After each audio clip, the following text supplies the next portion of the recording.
Bonjour à tous, on se retrouve aujourd'hui sur ma chaîne de magie pour l'explication du tour que je vous avais mis il y a 2 jours. Donc j'attendais les 100 likes, ça y est, ils sont là, donc je vais pouvoir vous expliquer ce tour automatique. Donc depuis 2 jours, j'ai trouvé quelques petites subtilités, donc je vais vous refaire une petite démo, vous allez voir. Dans la première démo, je vous avais pas montré les cartes face visible. Là, je peux vous les montrer vraiment une à une, sans problème.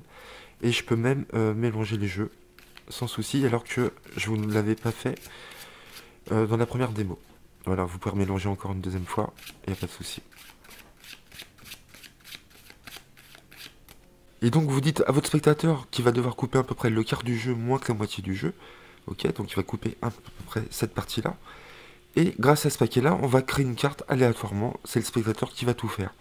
Donc une carte, vous lui dites, est constituée d'une valeur, de l'as au roi, et de sa couleur, de son index, le cœur, le trèfle, le pique, le carreau. Et donc on va commencer par la valeur. Donc vous lui dites de couper un certain nombre de cartes, entre 1 et 13 cartes, pour choisir la valeur de la carte. Donc attention, si vous demandez de couper, il y a très peu de personnes qui arrivent à estimer les cartes en coupant. Donc il se peut que votre spectateur coupe après les 13 cartes. Donc je vous conseille dans ces cas-là de dire, voilà, vous allez éventailler quelques cartes pour choisir le nombre de cartes aléatoirement, au feeling comme ça, et vous allez déposer les cartes comme ceci. Donc je vous conseille de dire ça au spectateur. Donc il choisit un certain nombre de cartes sans les compter, au feeling comme ceci, il les pose de côté. Ça c'est la valeur des cartes, on verra après. Et avec le reste des cartes ici, on va créer la couleur de la carte, le pique, le trèfle, le cœur ou le carreau. Et vous dites à votre spectateur que vous allez déposer les cartes une à une comme ça, face cachée, et on va nommer à chaque fois les index des cartes. Donc c'est parti, cœur, pique, carreau, trèfle, cœur, pique, carreau, trèfle, cœur, pique, carreau, trèfle, cœur et pique. On est tombé sur le pique par hasard. Il est temps maintenant de compter le nombre de cartes pour trouver la valeur de la carte. 1, 2, 3, 4, 5, 6, 7, 8 et 9. Nous avons trouvé 9. Donc si on associe la valeur plus l'index, on arrive sur une carte, le 9 de pique.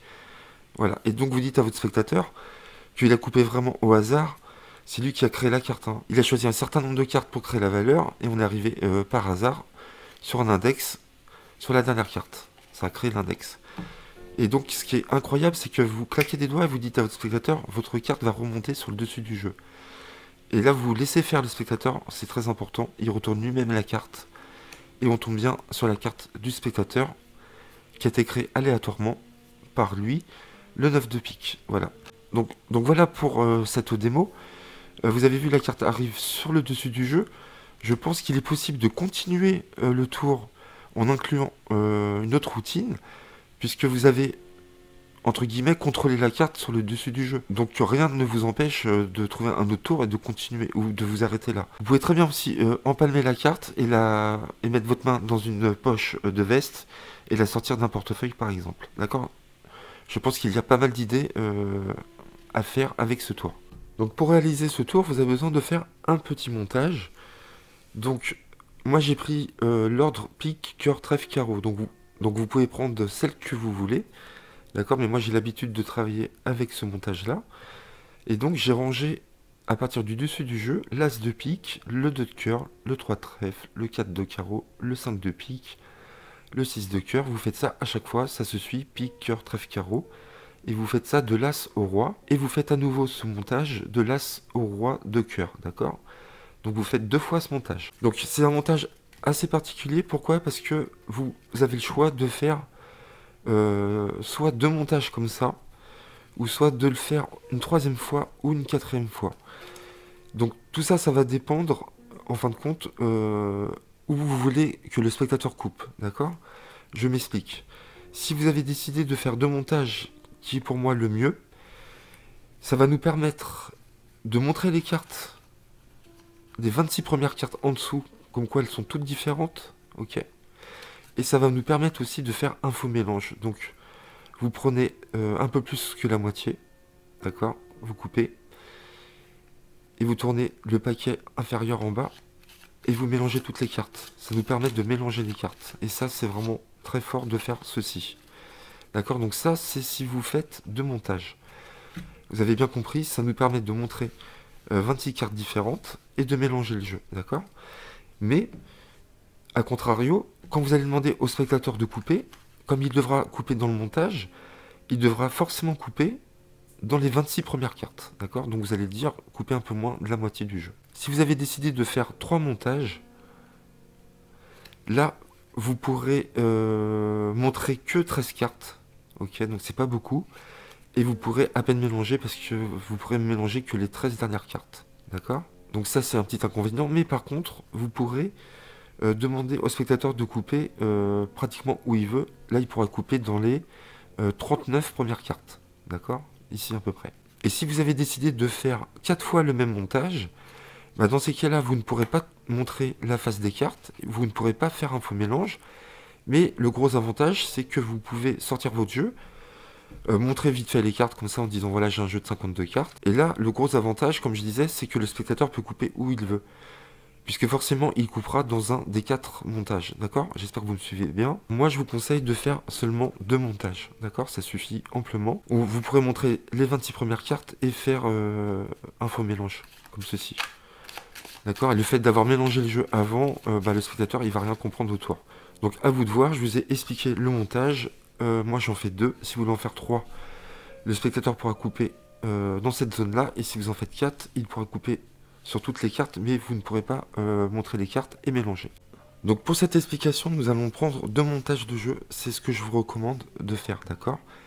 Donc 2 montages, ok? Et donc vous expliquez à votre spectateur qu'il va devoir couper un peu moins que la moitié du jeu, et qu'avec ce paquet-là, nous allons créer une carte. Donc il va couper moins que la moitié du jeu, ici. Et vous dites, grâce à ce paquet, vous allez créer une carte. Donc vous dites qu'une carte est composée de sa valeur, de l'as au roi, et de sa couleur, son index, pique, cœur, carreau ou trèfle, d'accord? Et donc vous dites au spectateur, vous allez choisir quelques cartes au-dessus, comme ça vous allez les poser, d'accord? Donc ça sera entre 1 et 13 cartes au feeling, sans compter, comme ceci, vous posez.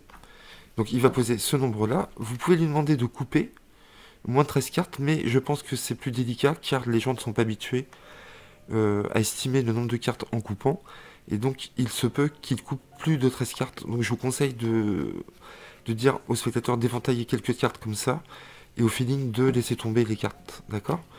Donc il prend quelques cartes, ça représente la valeur de la carte. Ça, ce paquet-là va représenter l'index de la carte. Nous allons commencer à trouver, à chercher l'index de la carte, d'accord? Et donc pour ce faire, vous allez discrètement piquer la carte du dessous. Donc pendant que le spectateur prend les cartes et qu'il les dépose, vous pouvez très bien tourner le paquet discrètement comme ça, et vous piquez la carte, d'accord, le valet de carreau. Et vous dites, voilà, on va déposer des cartes une à une, et on va énoncer le carreau, le trèfle, le pique, et on va voir sur quel index on va arriver par hasard en déposant, en arrivant sur la dernière carte, d'accord? Et là, très important, pour que ça marche, vous allez prendre l'index qui arrive après le carreau, mais pas dans l'ordre dans lequel vous avez rangé votre jeu. Par exemple, moi j'ai rangé en pique, cœur, trèfle, carreau, rappelez-vous. Mais vous allez compter dans l'ordre chased en anglais, c'est-à-dire que ça correspond au trèfle, cœur, pique, carreau. Donc attention, il faut respecter cet ordre-là, d'accord? Trèfle, cœur, pique, carreau. Donc là, je vois mon carreau. Qu'est-ce qui vient après mon carreau, dans la suite qu'on vient de dire? C'est le trèfle. Donc en distribuant, donc en posant la première carte, je vais nommer le trèfle, d'accord? Parce que le trèfle, ça vient après le carreau. Donc c'est parti, on fait trèfle, cœur, pique, carreau, trèfle, cœur, pique, carreau, trèfle, cœur, pique, carreau, trèfle, cœur, pique et carreau. Et vous dites, on est arrivé vraiment par hasard sur cet index, le carreau. On aurait pu arriver sur un autre, mais c'est vous qui avez décidé en coupant ce nombre de cartes-là. Et maintenant, nous allons compter le nombre de cartes pour trouver la valeur de la carte. Et là, automatiquement, vous avez la carte qui est ici. Vous avez déjà le carreau. Et là, il y a bien 8 cartes. Et comme on va inverser l'ordre des cartes, elle va arriver sur le dessus du jeu. Et donc, on dit au spectateur, on va compter les cartes une à une. 1, 2, 3, 4, 5, 6, 7 et 8. Et vous dites, on vient de tomber, par hasard, c'est vous qui avez choisi le 8. Et vous avez choisi le carreau. Et ça forme une carte, le 8 de carreau. Et ce qui serait incroyable, c'est que si je claque des doigts comme ça, votre carte remonte sur le dessus du jeu. Et là, je vous promets que la surprise va être de taille pour le spectateur. Vous le laissez faire d'accord? Il retourne lui-même la carte, et on est bien sur le 8 de carreau. Donc on va se refaire un petit exemple vite fait, vraiment en speed, comme ça. Vous pouvez très bien montrer des cartes comme ça en disant, voilà, on a un jeu de 52 cartes avec des cartes différentes. Vous pouvez très bien montrer le reste des cartes aussi, mais vous poussez dans ces cas-là des gros paquets de cartes, d'accord? Vite fait. Et vous pouvez très bien mélanger, comme je vous ai dit. Donc ça, c'est le gros avantage. Je vous conseille de mélanger les cartes avant, ok? Donc vous expliquez tout votre speech, donc il va couper un peu moins que la moitié. Hop, il va choisir un petit nombre de cartes. Là, très important, vous regardez sur quelle carte vous tombez le cœur. Et donc après, le cœur, c'est quoi? C'est le pic. Et vous allez commencer par le pic. Vous faites pic, carreau, trèfle, cœur. Pic, carreau, trèfle, cœur. Toujours dans cet ordre-là. Pic, carreau, trèfle et cœur. Et là, automatiquement, on tombe sur le cœur. Et vous voyez, on a le cœur ici. Et là, j'ai 10 cartes, forcément. 1, 2, 3, 4, 5, 6, 7, 8, 9, 10. Vous dites voilà, on vient de créer une carte aléatoirement. Et vous avez vu automatiquement, bah, on va arriver sur la carte du dessus, le 10 de cœur. Voilà. Donc c'est une très bonne méthode. Très bon tour automatique. Voilà, j'espère que vous avez apprécié. Si vous avez aimé, bah, n'hésitez pas à liker encore une nouvelle fois, à laisser vos commentaires et à vous abonner à ma chaîne. Et on se retrouve très vite pour de nouveaux tours. J'en ai encore plein à vous montrer. Donc j'ai encore beaucoup de tours à vous proposer. On se retrouve très vite. Merci à vous.